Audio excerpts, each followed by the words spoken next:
তোমরা যদি এদিক সেদিক না তাকে আমাদের র্যাঙ্কের দিকে তাকাও তাহলে তোমরা দেখতে পাবে আমাদের কিন্তু এখানে 49 স্টার। তার মানে কি বুঝতে পারছো, আরেকটি স্টার্ট হলে কিন্তু আমরা উঠে যাব মাস্টারে। কিন্তু মাস্টারে উঠার ম্যাচটা যে আমাদের সাথে এমন এমন ঘটনা ঘটবে তা কিন্তু আমি জীবনও ভাবতে পারিনি। তার জন্য তোমাদেরকে ফুল ভিডিওটা দেখতে হবে।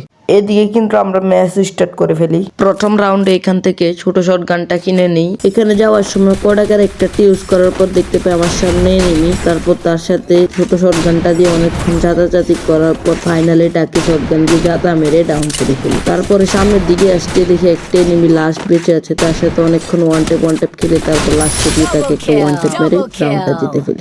দ্বিতীয় রাউন্ড শুরু হওয়ার সাথে সাথে থমসন দিয়ে জাতা মেরে একটা এনিমিকে ডাউন করে ফেলি। একটু পরে সামনের দিকে যেতে দেখি আরেকটা এনিমি, তাকেও থমসন দিয়ে হেডশট মেরে এই রাউন্ডটা জিতে ফেলি।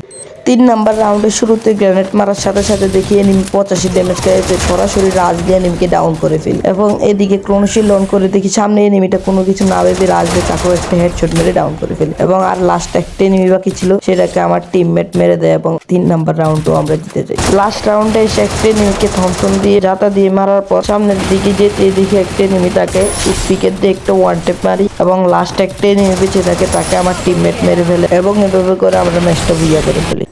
এর সাথে সাথে আমাদের এখানে মাস্টারও ডান হয়ে যায়।